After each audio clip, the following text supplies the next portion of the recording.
다 함께 사도신경 하심으로 새벽 기도회를 하나님 앞에 드립니다. 나는 전능하신 아버지 하나님, 천지의 창조주를 믿습니다. 나는 그의 유일하신 아들 우리 주 예수 그리스도를 믿습니다.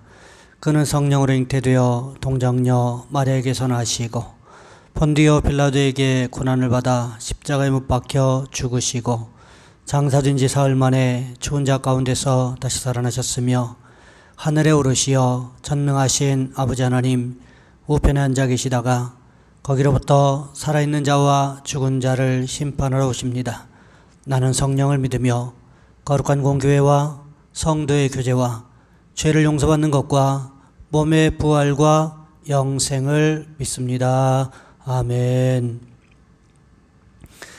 찬송가 375장입니다. 찬송가 375장입니다. 나는 갈 길 모르니 주여 인도하소서. 어디 가야 좋을지 나를 인도하소서. 어디 가야 좋을지 나를 인도하소서. 아무것도 모르니 나를 가르치소서. 어찌해야 좋을지 나를 가르치소서.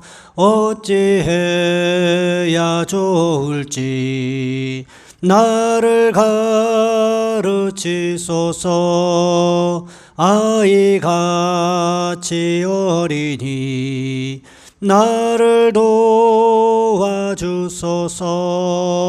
힘도 없고 약하니 나를 도와주소서. 힘도 없고 약하니 나를 도와주소서. 마음심이 슬프니 나를 위로하소서. 의지 없이 다니니 나를 위로하소서. 의지 없이 다니니 나를 위로하소서.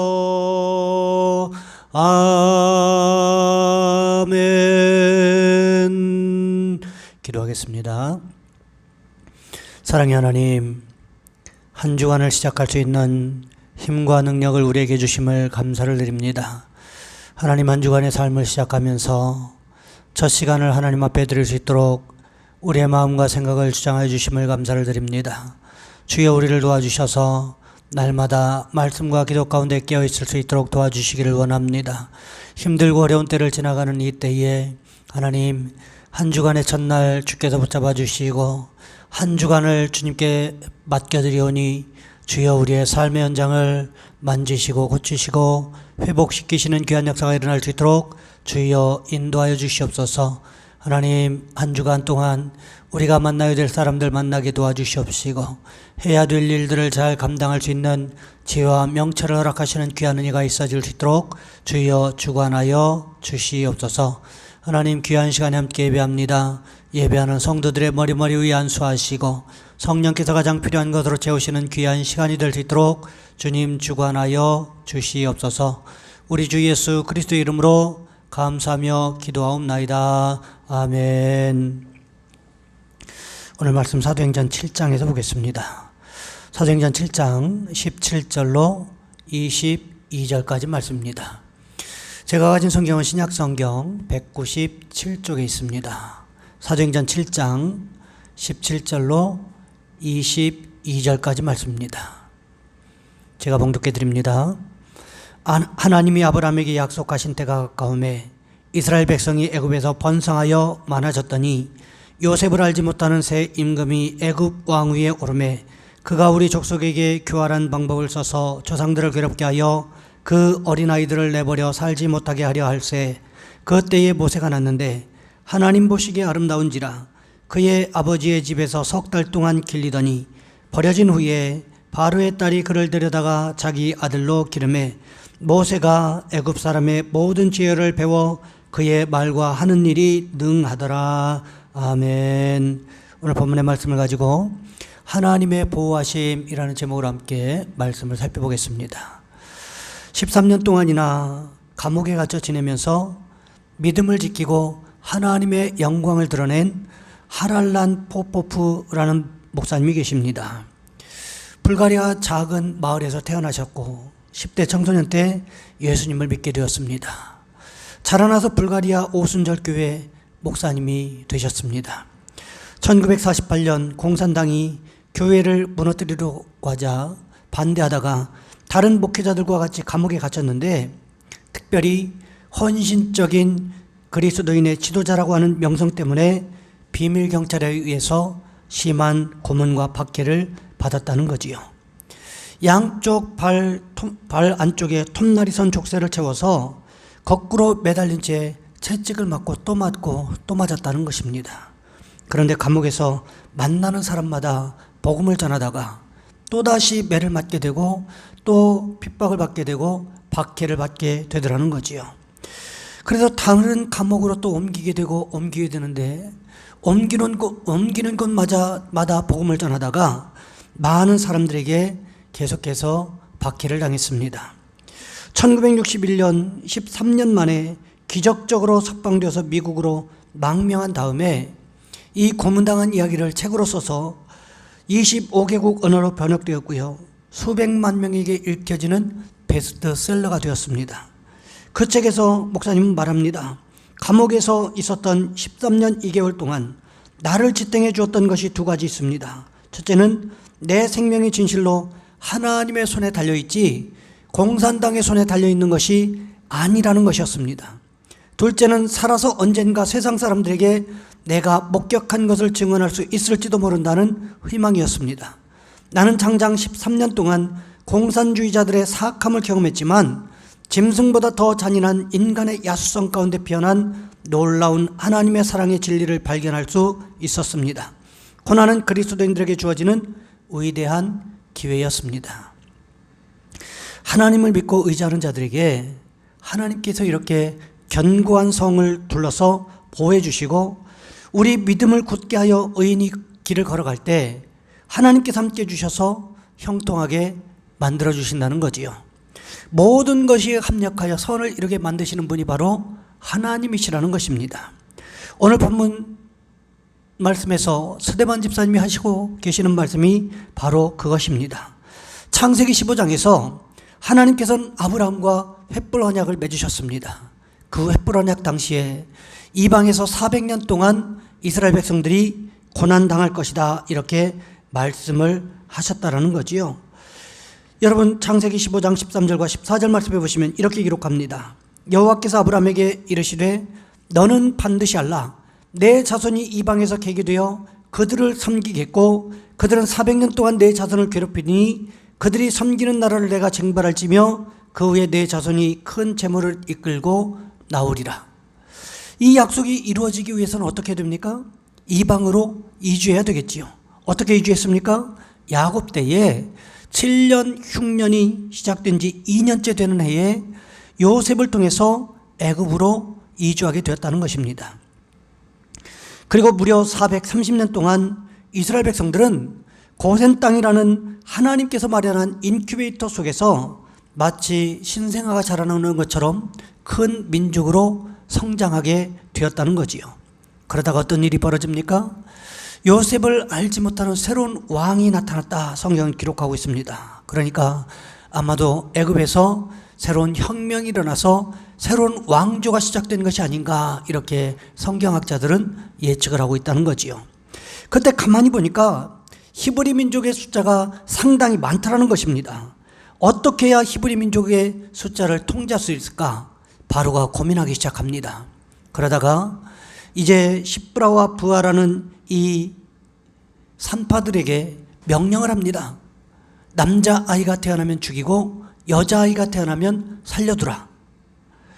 인구수를 태어남과 동시에 조절하겠다. 이것이 바로의 목적이었다는 거지요. 그런데 어떻습니까? 히브리 산파 십부라와 부하가 이런저런 핑계를 대면서 하나님을 두려워하기는 하는데 바로의 명령을 지키지 않더라는 것입니다. 그러자 바로가 이번에는 히브리 민족을 향하여 명령을 합니다. 아이를 낳았는데 아이가 아들이면 나일강에 집어던지고 딸이면 살려두라는 것입니다. 이렇게 엄청나게 잔인한 명령을 내리게 되었지요. 아마 그때 수많은 히브리인 부모들이 아들이 태어나면 나일강에 눈물을 머금고 던졌을 것입니다. 영아 살해 사건들이 일어나게 되었을 거예요. 그때에 레위 족속 남자 중에 하나가 요게벳에게 장가들어서 아이를 낳았습니다. 3개월을 숨겼어요. 그런데 이 아이의 울음소리를 더 이상 감출 수가 없게 되었다는 거지요. 어떻게 합니까? 갈대 상자 하나를 마련합니다. 그런데 재밌는 것은 이 갈대 상자라는 단어가 히브리어로 테바라는 단어를 사용하고 있는데 이 단어는 노아의 방주를 가리킬 때에 사용했던 단어와 똑같다라는 것입니다. 왜 그랬을까? 노아의 방주도요, 모세가 탔던 갈대 상자도 두 가지 다 비슷한 점이 있습니다. 동력선이 아니라는 거예요. 누가 움직이게 만들어야 하는 것일까요? 하나님이 움직이게 만들어야 된다는 것입니다. 도착의 방향을 누가 조절할까요? 사람이 아닌 하나님이 조절하신다는 것입니다. 하나님께서 움직이게 만들고 순전히 하나님의 계획에 의해서 만들어졌고 그렇게 움직여갈 수밖에 없는 것이 바로 노아의 방주였고 모세가 탔던 갈대 상자였다는 것입니다. 여러분, 사실 우리 인생도요, 이렇게 되어져야 된다는 것입니다. 하나님의 계획대로 말씀대로 되어져야 하고 하나님 앞에 기도하여 응답받고 움직이는 모습이 우리 가운데 있어야 된다는 거지요. 요게벳은요, 더 이상 모세를 숨겨둘 수 없다는 사실을 알았어요. 그래서 어떻게 합니까? 눈물을 머금고 이제 이 갈대 상자를 마련해서 사랑하는 아들 모세를 갈대 상자에 태워서 나일 강물에 띄웠습니다. 그런데 어떤 일이 일어납니까?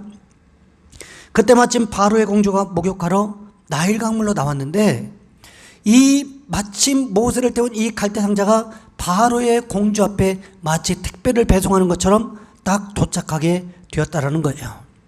자기 앞에 도착한 이 갈대 상자를 이 바로의 공주가 열어보았어요. 열자마자 그 안에서 남자아이가 팡긋 웃으면서 울더라는 것입니다. 이 모습을 본 바로의 공주가 모성애가 발동이 되었고 마침 아이가 어떻게 되는지 지켜보려던 누이 미리암이 어머니 요게벳을 유모로 소개함으로 인해서 가장 위험한 장소인 애굽에서 가장 안전한 장소인 이 왕궁에서 바로의 왕궁에서 모세는 모든 학문을 섭렵하며 성장하게 되더라는 것입니다. 그래서 오늘 본문 22절 말씀에 보시면 스데반 집사님은 이렇게 말씀하고 계십니다. 모세가 애굽 사람의 모든 지혜를 배워 그의 말과 하는 일이 능하더라. 모세가요, 애굽 궁정에서 배워야 되는 모든 학문적인 것들, 지식적인 것들에 대해서 어떠했다고 성경이 기록하고 있습니까? 능하더라, 이렇게 기록하고 있다는 거예요. 이 말은 헬라어로 디나토스라는 형용사를 사용하고 있는데 이 뜻은 어떤 것에 강한, 탁월한, 이런 뜻입니다. 그렇다면 모세가 이 애굽 궁정에서 배워야 될 학문과 지식에 어떠했다는 의미가 될까요? 배우는 모든 사람들보다 뛰어나고 탁월했다라는 의미가 될 수 있다라는 거지요. 여러분 생각해 보시기 바랍니다. 모세가 광야 40년 생활 동안 이스라엘 백성들을 인도할 때 리더십이나 또 광야에 대한 지식들, 그리고 백성들을 어떻게 다스려야 되는지 그 통치의 기술들, 이런 것들을 어떻게 배워나갈 수 있었을까요? 이것은요, 모세가 바로의 공주 밑에서 애굽의 학문적인 그리고 지식적인 기술들을 모두 다 배웠기 때문에, 익히 배워 알았기 때문에 가능했다는 것입니다. 우리는 가끔 믿음만 있으면 모든 것이 다 통한다라고 생각하는데, 물론 믿음이 중요하긴 하지만 믿음만 가지고 안 되는 일들도 여전히 있더라는 거지요.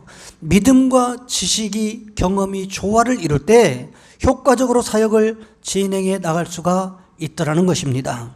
모세가 바로 그것을 증명해 주고 있다는 거지요. 애굽 궁정에서 배웠던 그 지식과 하나님에 대한 믿음이 잘 조화를 이루어서 광야 40년 생활 동안에 이스라엘 민족들을 효과적으로 지도하면서 지혜롭게 잘 이끌어갈 수가 있었다라는 것입니다. 스데반 집사님은요, 모세에 대해서도 어릴 때부터 성장기에서 있었던 모든 사건들까지 성경을 정확하게 꿰뚫어 보고 계셨다라는 거지요. 이 가운데 스데반 집사님이 하고 싶었던 말씀이 무엇이었을까요? 애굽의 그 위험한 일촉즉발의 그 상황 가운데서도 이스라엘 백성들을 이끌어 나갈 지도자 모세를 키우고 보호하신 분은 하나님이셨다라는 것을 말하고 싶으셨던 것 같습니다. 여러분, 우리의 삶도 마찬가지라는 것을 인정하셔야 됩니다. 우리의 삶을 인도해 나가시는 분, 우리의 삶을 다스리시는 분, 그분이 바로 우리 하나님이심을 우리는 매 순간마다 고백할 수 있어야 된다는 것입니다. 바라기는 우리에게 하나님께서 보호하시는 은혜가 매 순간 함께 하시기를 주님의 이름으로 부탁을 드립니다. 나눠드린 가정예배 지침서 마지막 부분에 보면 기도 제목 9가지가 있습니다. 이 기도 제목과 함께 이 시간 우리 하나님 순간순간마다 우리의 삶을 보호하시고 이끌어 주시옵소서. 우리에게 지혜와 명철을 더해 주시옵소서. 우리 이 시간 주여 한번 간절히 부르신 후에 한 목소리 함께 기도합니다. 주여, 사랑의 하나님, 우리를 도와 주시기를 원합니다.